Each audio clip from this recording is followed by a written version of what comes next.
Hello, this is Avinesh Sharma here and welcome back to the Crown Success. I hope आप सब अच्छे होंगे और प्रिपरेशन भी आप सबकी अच्छी चल रही होगी। करंट की मैगजीन में हम इकोनॉमी अपनी कवर कर रहे हैं, लेकिन आज की इस वीडियो में हम 2022 में जो हिस्ट्री के क्वेश्चन पूछे हुए हैं यूपीएससी के पेपर में, जो 2022 में अभी पेपर हुआ था, उसमें जो हिस्ट्री क्वेश्चन पूछे हुए हैं उनको डिस्कस करेंगे, हम सॉल्व करने की उनको कोशिश करेंगे। कुछ क्वेश्चन इसमें डायरेक्ट पूछे हुए हैं, कुछ क्वेश्चन इसमें एलिमिनेशन टेक्निक वाले हैं, तो उनको हम सॉल्व करने की कोशिश करेंगे। इसके अलावा लेक्चर की पीडीएफ और शॉर्ट नोट्स मैं आपको टेलीग्राम चैनल पे प्रोवाइड कराता रहता हूं।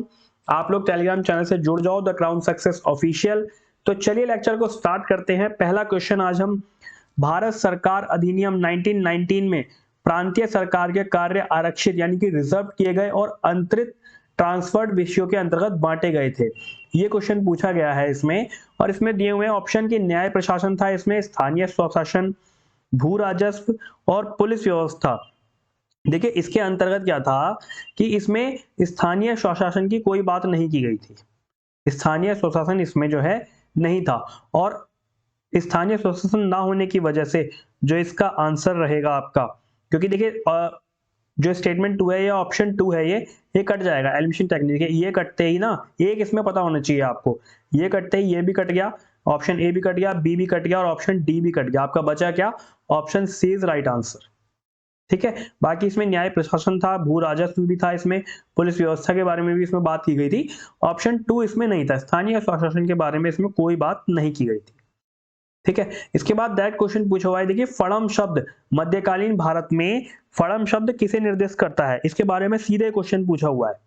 ठीक है, देखिए विजयनगर एम्पायर में ना जो फड़म शब्द था वो सिक्कों के लिए जाना जाता था। विजयनगर एम्पायर के लिए, यानी दक्षिण में विजयनगर एम्पायर रहा है, उसमें जो फड़म शब्द था वो सिक्कों के लिए जाना जाता था, इसलिए इसका आंसर हो गया ऑप्शन बी। ठीक है जी, फिर आता है आपका क्वेश्चन नंबर 53।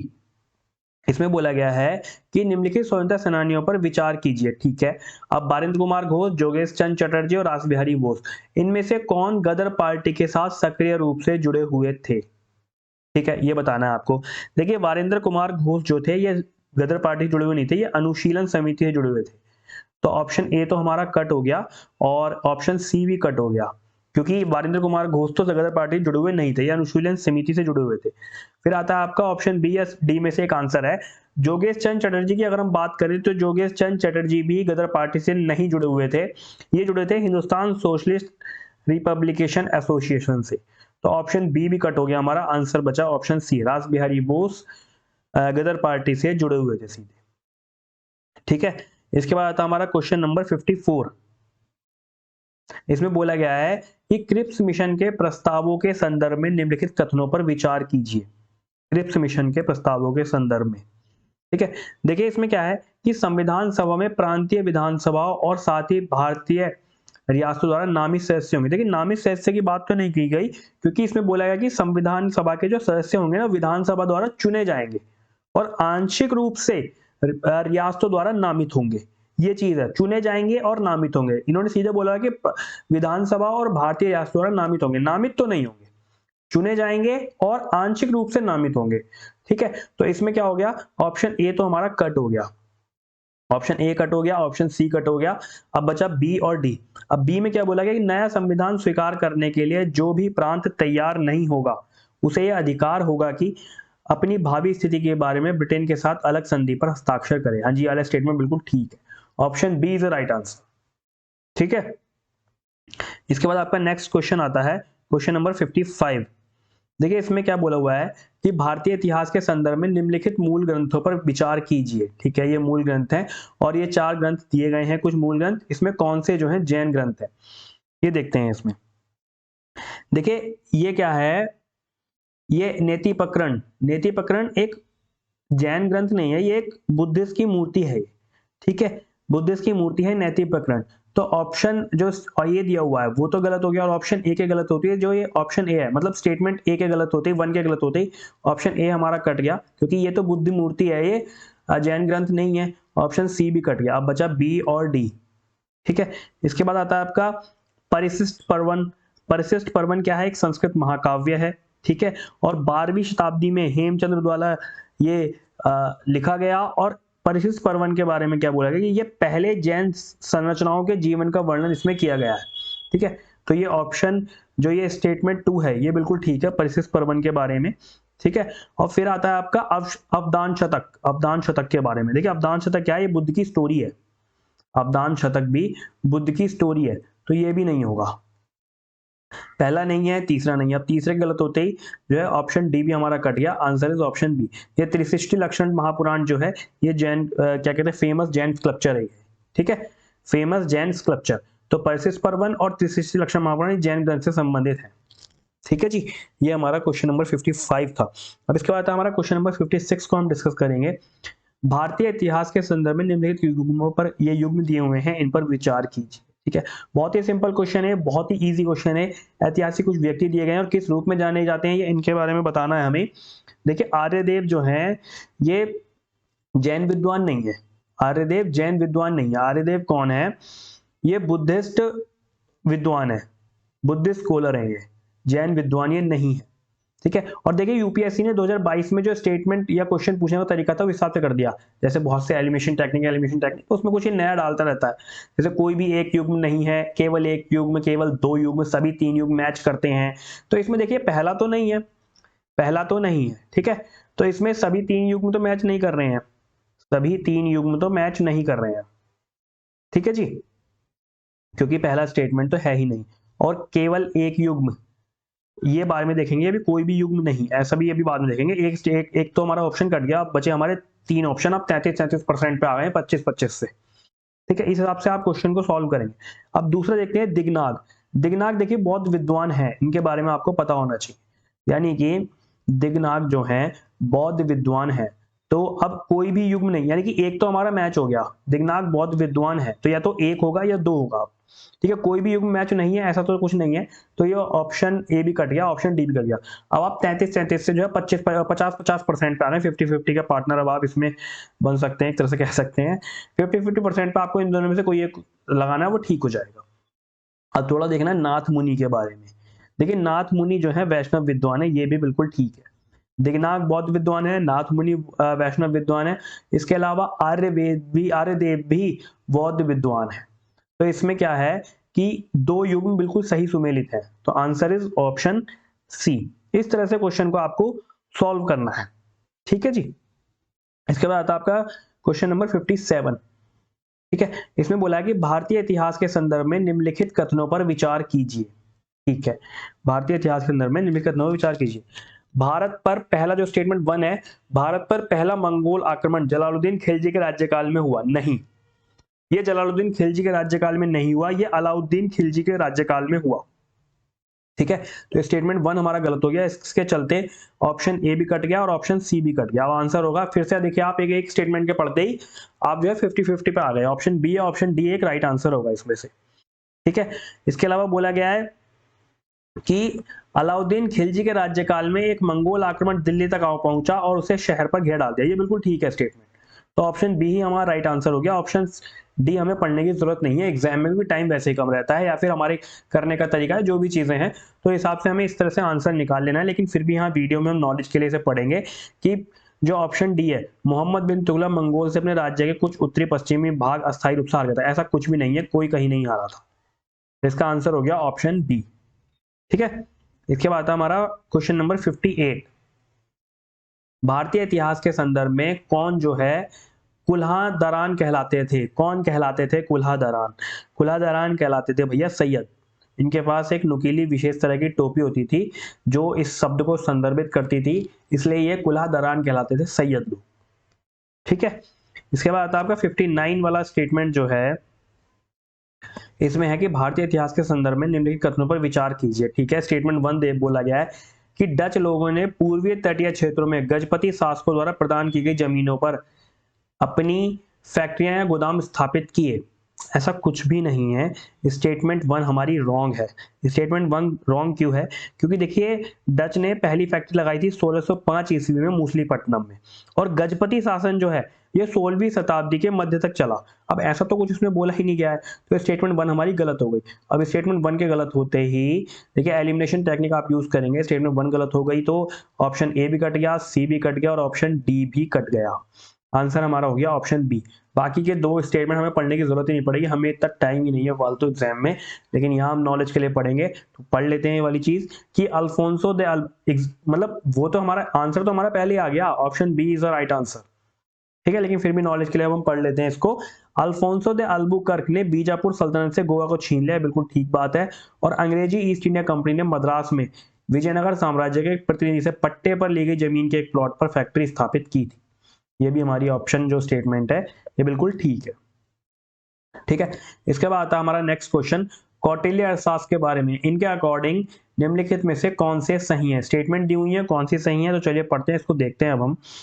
देखिए, न्यायिक दंड के परिणाम स्वरूप कोई व्यक्ति दास हो सकता है, ये बिल्कुल ठीक है ये वाली चीज। न्यायिक दंड के परिणाम स्वरूप कोई व्यक्ति दास हो सकता है, ये वाली स्टेटमेंट बिल्कुल ठीक है। स्त्री दास अपने मालिक के संसर्ग से पुत्र जनन पर कानूनी तौर पर मुक्त हो जाती है, ये भी बिल्कुल ठीक है। स्त्री दास का मालिक उस स्त्री से पैदा हुए पुत्र का पिता हो तो उस पुत्र को मालिक का पुत्र होने का कानूनी हक मिलता है, ये भी स्टेटमेंट ठीक है। अब आप बोलेंगे कि सर आपने तीनों स्टेटमेंट ठीक बता दी, अब ठीक कहां से बता दी आपको आपने ये स्टेटमेंट, कैसे है ये ठीक? थोड़ा टफ क्वेश्चन है ये, मैं मानता हूँ कुछ परसेंट लोगों ने ही ये ठीक कर रखा होगा, थोड़ा सा टफ क्वेश्चन है ये। तो ये ठीक भैया ऐसे हो गई, कौटिल्य अर्थशास्त्र आप उठाना, कौटिल्य अर्थशास्त्र को उठा करके या पीडीएफ देख लेना इंटरनेट पे आपको मिल जाएगी, उसका चैप्टर नंबर 13 जो है वहां से एक क्वेश्चन बना हुआ है, उसमें तीनों स्टेटमेंट के बारे में सही से लिखा हुआ है, ऐसे ही लिखा हुआ है एज इट इज। तो इसी हिसाब से जो कौटिल्य अर्थशास्त्र का चैप्टर 13 है, चैप्टर 13, कौन सा चैप्टर भैया?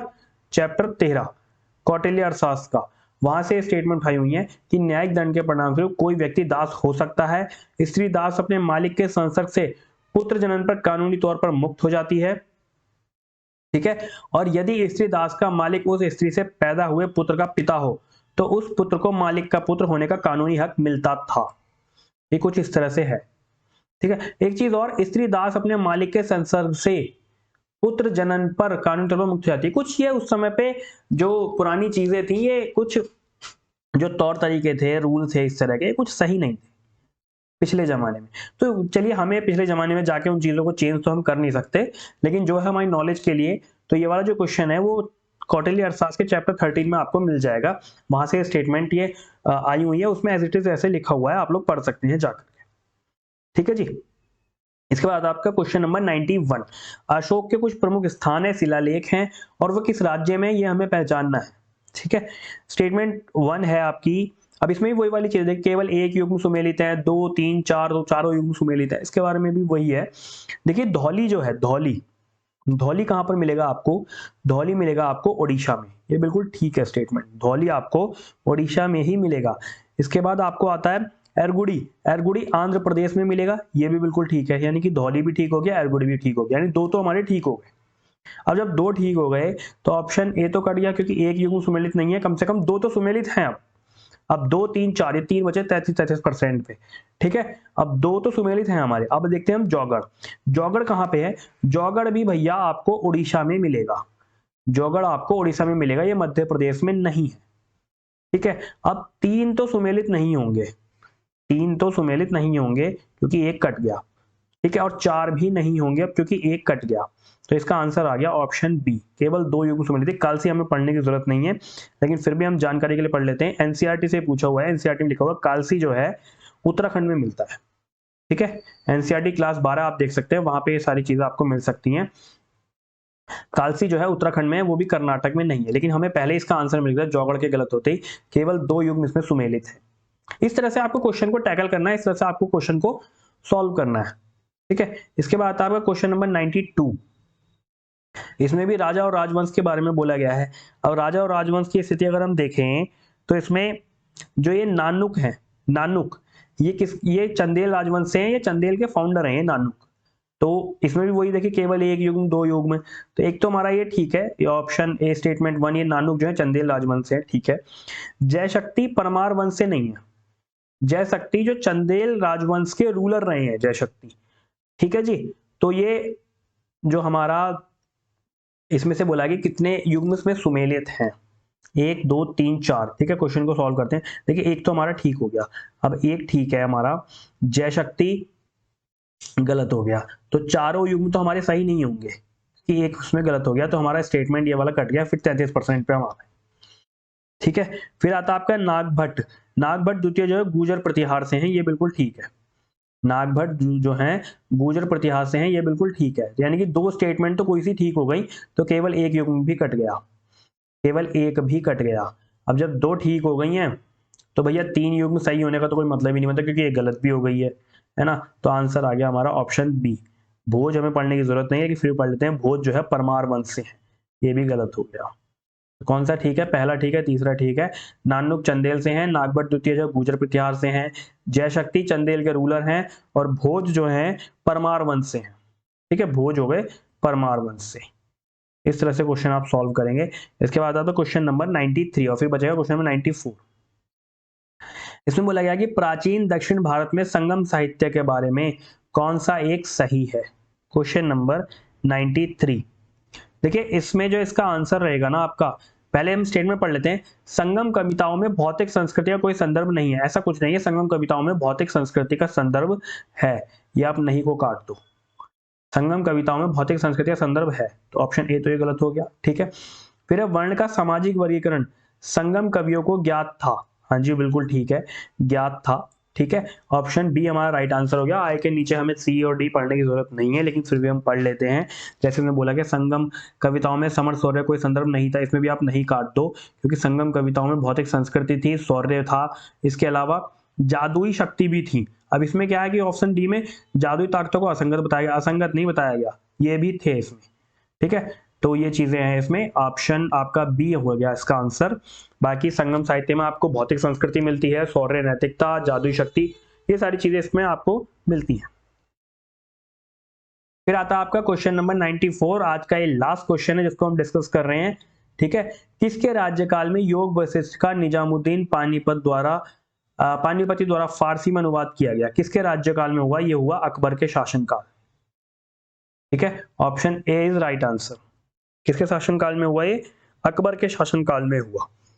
तो आज हमने ये अपने जो 2022 के पेपर में हिस्ट्री के क्वेश्चन थे, जो पूछे हुए थे क्वेश्चन, वो हमने डिस्कस किए।